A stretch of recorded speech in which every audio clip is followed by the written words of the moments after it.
हम्म, मुझे तो आज यकीन ही नहीं हो रहा है कि हम इस मुकाम पर पहुंच गए हैं।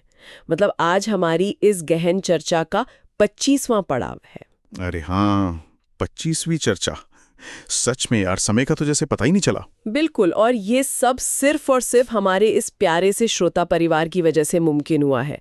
मतलब जो मैसेजेस, कॉल्स और इतने शानदार कमेंट जो लगातार आते रहते हैं ना, उन्होंने सच में इस सफर को बहुत खास बना दिया है। एकदम सही कह रही हो।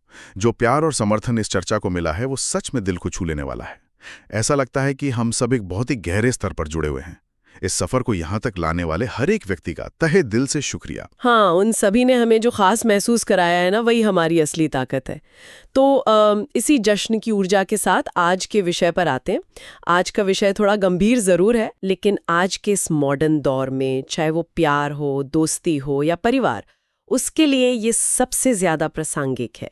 आज हम बात करेंगे वल्नरेबिलिटी और ट्रस्ट के बारे में। अच्छा, यानी अपनी नाजुक भावनाओं और कमजोरियों को बेझिझक सामने रखने के बारे में। एग्जैक्टली और इस विषय को गहराई से समझने के लिए आज हमारे पास सॉलिस इन सॉलिट्यूड का एक बहुत ही मार्मिक लेख है। अरे वाह। और साथ ही साहा के कुछ ऐसे नोट्स भी हैं जो सीधे दिल पर वार करते हैं। तो चलिए इसे थोड़ा खोलकर समझते हैं। हम अक्सर सोचते हैं ना कि जो इंसान हंसी मजाक में या अच्छे समय में हमारे साथ है वही हमारा अपना है। हाँ, ये तो एक बहुत ही आम धारणा है। पर क्या सच में ऐसा है? हमारे आज के स्रोत बताते हैं कि असली परीक्षा तो कुछ और ही है। यह सबसे हैरान करने वाली बात यह है कि ये स्रोत हमारी उस पूरी धारणा को ही पलट देते हैं।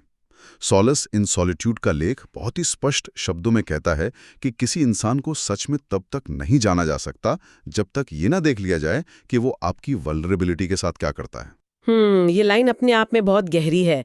मतलब अगर हम आज के मॉडर्न डेटिंग या शादीशुदा जिंदगी को ही ले लें तो ये बात एकदम सटीक बैठती है। बिल्कुल। देखो, जब सब कुछ परफेक्ट होता है ना, किसी शानदार कैफे में कॉफी पी जा रही है, सोशल मीडिया पर मुस्कुराती हुई तस्वीरें पोस्ट हो रही हैं, वीकेंड ट्रिप्स हो रहे हैं। हाँ, तो तब सब बहुत आसान लगता है। उस वक्त ऐसा लगता है कि ये रिश्ता किसी भी तूफान से गुजर सकता है। क्योंकि उस समय कोई चुनौती नहीं होती ना, वो सिर्फ खुशियों का साझा अनुभव है। जब मौसम साफ हो तो कोई भी जहाज चल सकता है। सही बात है। लेकिन असली इंसान तब सामने आता है जब वो अपना कवच उतार कर कहता है, मैं आज अंदर से टूटा हुआ महसूस कर रहा हूं। देखें तो स्रोत हमें समझाता है कि जब कोई अपनी कोई बहुत ही नाजुक चीज या अतीत का दर्द किसी के हाथों में रखता है तो वो असल में उस व्यक्ति को एक ऐसा एक्सेस दे रहा होता है जिसे वापस नहीं लिया जा सकता। ये एक्सेस वाली बात बहुत दिलचस्प है। मतलब एक तरह से आपने अपने किले के दरवाजे खोल दिए और अब आप पूरी तरह से निहत्थे हैं। बिल्कुल, दीवारें गिरा दी हैं आपने। अब आप पूरी तरह उस व्यक्ति पर निर्भर हैं कि वो उस भावना का क्या करता है, और इसी सटीक पल में सामने वाला ये चुनता है कि वो असल में कौन है। लेकिन यार, मैं यहाँ थोड़ा एक सवाल उठाना चाहूंगी। मतलब आज की दुनिया बहुत ही व्यवहारिक और कई बार निर्मम भी है। ये तो है। जहाँ कॉरपोरेट का इतना स्ट्रेस है, रिश्तों में इतनी अनिश्चितता है, क्या ऐसे माहौल में खुद को निहत्था कर देना बेवकूफ़ी नहीं है? कई लोग जो हमें सुनते हैं वे अक्सर मैसेजेस में पूछते हैं कि रिश्तों में इतना दर्द क्यों है। हाँ, ये सवाल बहुत बार आता है। तो क्या लोग जानबूझकर हमारी ईमानदारी को हमारे खिलाफ इस्तेमाल करते हैं? देखो, यहाँ बात सच में बहुत दिलचस्प हो जाती है। ये रिस्क तो है और इसीलिए ये इतना डरावना लगता है। लेकिन स्रोत ये नहीं कह रहा कि राह चलते किसी को भी अपना दर्द सौंप दिया जाए। अच्छा, तो फिर क्या? स्रोत असल में इस वल्नरेबिलिटी को एक फिल्टर की तरह इस्तेमाल करने की बात कर रहा है। जब वो रिस्क लिया जाता है तो सामने वाले के पास मुख्य रूप से दो ही रास्ते होते हैं। कौन से दो रास्ते? पहला रास्ता उन लोगों का है जो आपकी भावनाओं को बहुत प्यार, गहरे सम्मान और नरमी के साथ संभालते हैं, जैसे कि वे किसी बहुत ही कीमती कांच की चीज को पकड़ रहे हों। और दूसरा रास्ता? दूसरा रास्ता उन लोगों का है जो इसे कम आंकते हैं, नजरअंदाज करते हैं, या सबसे बुरा, इसे आपकी कमजोरी मानकर आपके ही खिलाफ एक हथियार की तरह इस्तेमाल करते हैं। वे ऐसा महसूस कराते हैं कि सच बोलकर बहुत बड़ी भूल कर दी गई हो। उफ, यहीं पर रिश्तों का सबसे गहरा दर्द पैदा होता है। इसे समझने के लिए मैं एक पेरेंट चाइल्ड यानी माता पिता और बच्चे का एक बहुत ही रियल उदाहरण देना चाहूंगी। हाँ, बिल्कुल, बताओ। जरा एक ऐसे बच्चे के बारे में सोचो जिससे कोई बहुत बड़ी गलती हो गई है। वो अंदर से बहुत डरा हुआ है। हाँ, जाहिर सी बात है। लेकिन फिर भी वो हिम्मत जुटाकर अपने माता पिता के पास जाता है और अपनी गलती कबूल कर लेता है। उस बच्चे को उस समय डांट की बजाय थोड़ी समझ की उम्मीद होती है। और ये एक ऐसा पल है जो उस बच्चे का पूरा भविष्य तय कर सकता है। एग्जैक्टली अगर माता पिता उस वक्त उसकी इस ईमानदारी का सम्मान करने के बजाय उसे बुरी तरह जलील करते हैं या भविष्य में हर बात पर उस गलती का ताना देते हैं, तो वो बच्चा क्या सीखेगा? वो यही सीखेगा कि सच बोलना कभी सुरक्षित नहीं होता। हाँ, वो जीवन भर के लिए अपना कवच पहन लेगा और शायद फिर कभी अपनी असली परेशानियां साझा ना करें। ऐसे ही तो दूरियां बढ़ती हैं ना। हाँ, बिल्कुल सही कह रही हो। अगर हम इसे बड़ी तस्वीर से जोड़कर देखें, साहा के नोट्स भी इसी बात पर बहुत जोर देते हैं। यही इंसान की असली माप है। बात यह नहीं है कि लोग आपके अच्छे रूप को या सफलताओं को कितना एंजॉय करते हैं। बात यह है कि वे आपको तब कैसे संभालते हैं जब आपको प्यार करना आसान नहीं होता। मतलब जब हम वो परफेक्ट इंसान नहीं रहते जो समाज देखना चाहता है। सही कहा। जब कोई इंसान चिड़चिड़ा होता है, डरा हुआ होता है, तब जो लोग उसकी बातों को उसी के खिलाफ इस्तेमाल करते हैं, तो स्रोत के अनुसार ये कोई दुर्भाग्य नहीं है, बल्कि ये एक क्लैरिटी है, एक स्पष्टता। हाँ, वहीं समझ जाना चाहिए कि वे लोग भावनात्मक रूप से सुरक्षित नहीं हैं। ये एहसास दर्दनाक जरूर है, लेकिन ये एक ऐसा सच है जो भविष्य के बड़े दुखों से बचा सकता है। यार, ये बहुत ही सशक्त बात है। इसका मतलब है कि ये वल्नरेबिलिटी असल में एक फिल्टर का काम कर रही है। ये उन लोगों को बाहर कर देती है जो हमारे लिए सही नहीं है। एकदम। लेकिन फिर सवाल ये उठता है कि अगर दुनिया में ऐसे लोग हैं, तो उन सही लोगों की, उन सेफ पीपल की पहचान कैसे होगी? कैसे पता चलेगा कि कौन सुरक्षित महसूस कराएगा? ये बहुत जरूरी सवाल है। स्रोत इस पर बहुत खूबसूरत बात कहता है। सुरक्षित लोग वो होते हैं जो आपको कभी ये महसूस नहीं कराएंगे कि आपकी ईमानदारी एक खतरा थी। वे आपको हमेशा ये महसूस कराएंगे कि उनके सामने खुद को व्यक्त करना दुनिया का सबसे स्वाभाविक काम था। वे तुरंत कोई समाधान थोपने की कोशिश नहीं करते। इस बात को गहराई से समझने के लिए क्यों ना हम एक छोटा सा रोल प्ले करें? अरे हाँ, ये बहुत अच्छा रहेगा। मतलब हम देखते हैं कि जब एक पार्टनर अपनी कमजोरी रख रहा है, तो एक सुरक्षित प्रतिक्रिया कैसी होनी चाहिए। चलो करते हैं, तुम शुरू करो। ठीक है, मैं थोड़ा भारी आवाज में बोलती हूँ। पता है, मुझे आजकल बहुत घबराहट हो रही है। मुझे लगता है कि मैं अपने करियर में पूरी तरह से फेल हो रही हूँ। मेरे साथ के सभी लोग बहुत आगे निकल गए हैं और मुझे लगता है कि मुझ में ही कोई कमी है। मुझे बहुत डर लग रहा है यार। मुझे सुनकर सच में बहुत दुख हो रहा है कि तुम इस समय इतने भारीपन से गुजर रही हो। मैं समझ सकता हूँ कि रोज इस डर के साथ उठना कितना मुश्किल लग रहा होगा। तुम्हारा ये डर बहुत स्वाभाविक है। हाँ। और मैं तुम्हें बस ये बताना चाहता हूँ कि तुम्हारी अहमियत सिर्फ तुम्हारे काम से तय नहीं होती। चाहे जो भी हो, मैं इसमें तुम्हारे साथ हूँ। वाह, अगर हम सामान्य चर्चा में वापस आएं तो इस बातचीत पर गौर करना बहुत जरूरी है। ये प्रतिक्रिया इतनी अलग क्यों लगी? क्योंकि हमने क्या किया इससे ज्यादा जरूरी ये समझना है कि हमने क्या नहीं किया। जब डर सामने रखा गया तो मैंने जज नहीं किया। बिल्कुल, ये नहीं कहा कि अरे तुम तो हमेशा नेगेटिव सोचती हो। हाँ, और मैंने तुरंत कोई समाधान भी नहीं थोपा। मैंने ये नहीं कहा कि कल से योगा करो या रिज्यूमे अपडेट कर लो। सही बात है। हम अक्सर सोचते हैं कि मदद करने का मतलब है तुरंत प्रॉब्लम को फिक्स कर देना। जबकि असलियत में जब कोई अपनी नाजुक भावनाएं साझा कर रहा होता है तो वो समाधान नहीं ढूंढ रहा होता। वो बस ये चाहता है कि कोई उसे सुने और समझे।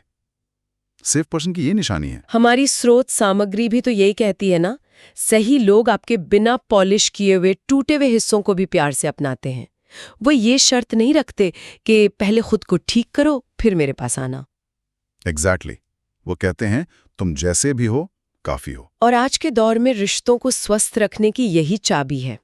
लेकिन इसमें एक और पहलू भी है, बाउंड्री तय करना। अगर कोई मजाक उड़ाए तो क्या किया जाए? हाँ, ये बहुत अहम है। एक स्वस्थ रिश्ते की निशानी ये है कि वहां एक बाउंड्री तय की जाए।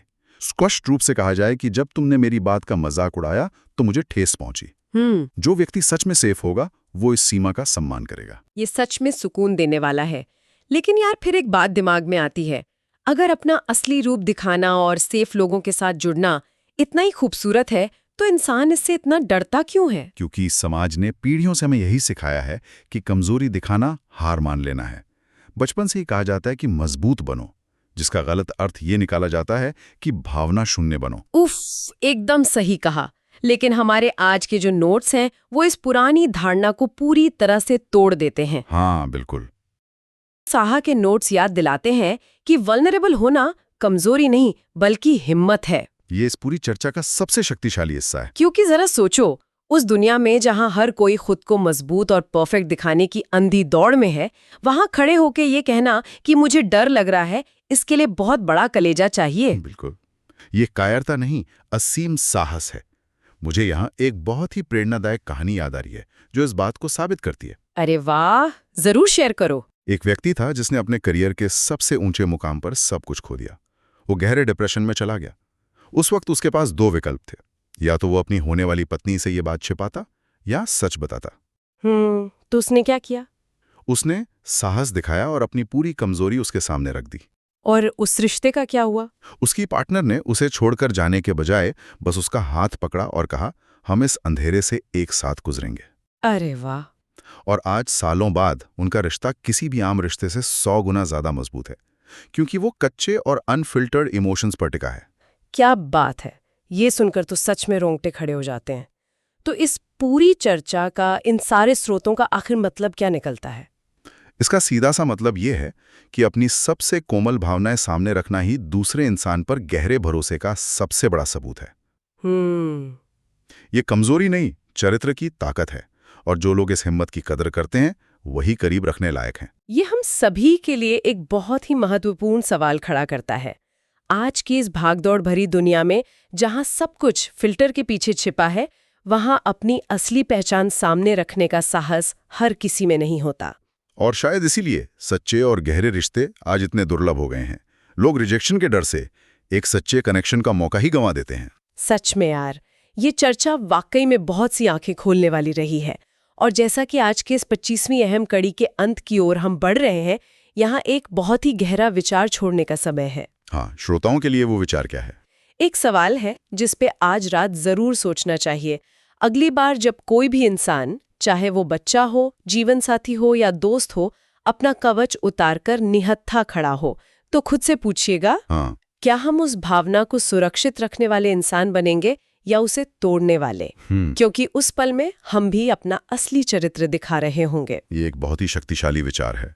हम हमेशा दूसरों में सेफ इंसान ढूंढते हैं, पर क्या हम खुद किसी के लिए सेफ हैं? बिल्कुल। इस खूबसूरत विचार के साथ मैं उस संदेश को भी साझा करना चाहूंगा जो हमारे स्रोत से उभर कर आता है। अगर आज कहे गए इन शब्दों ने दिल को छुआ है तो व्हाट्सएप चैनल संडे रीड्स से जुड़ा जा सकता है। संडे रीड्स, ये नाम ही अपने आप में एक सुकून देता है। एकदम, क्योंकि संडे रीड्स वो जगह है जहां शब्द सिर्फ पढ़े नहीं जाते, महसूस किए जाते हैं। वहां ऐसे ही दिल को छू लेने वाले लेख मिलते हैं जो सच में बहुत कुछ सिखाते हैं। और इसके साथ ही हार्ट सिद्धि यूट्यूब चैनल को भी सब्सक्राइब किया जा सकता है, ताकि ऐसी ही बेहतरीन ऑडियो पॉडकास्ट सामग्री लगातार मिलती रहे। और हाँ, कमेंट करके अपने अनुभव जरूर साझा करें। बिल्कुल। जब लोग कमेंट करके बताते हैं कि उन्होंने अपनी जिंदगी में सेफ लोगों को कैसे पहचाना, तो वो पढ़ना इस सफर का सबसे संतोषजनक हिस्सा होता है। तो एक बार फिर इस 25वें एपिसोड के जश्न पर उन सभी का दिल से शुक्रिया जिन्होंने मैसेजेस किए, कॉल्स किए और जो हमें लगातार एनकरेज करते हैं। मेरी तरफ से भी बहुत बहुत धन्यवाद। यही कामना है कि जिंदगी में ढेर सारी खुशियां आएं और ऐसे सच्चे रिश्ते मिलें जहां बिना किसी डर के अपना कवच उतारा जा सके। हाँ, सच्चे कनेक्शंस बने और मुस्कुराहट हमेशा बनी रहे। तो चलिए आज के इस शानदार चर्चा को यहीं विराम देते हैं। खुद पर भरोसा रखें और अपनी वल्नरेबिलिटी को ताकत बनाएं। अपना बहुत ख्याल रखिएगा।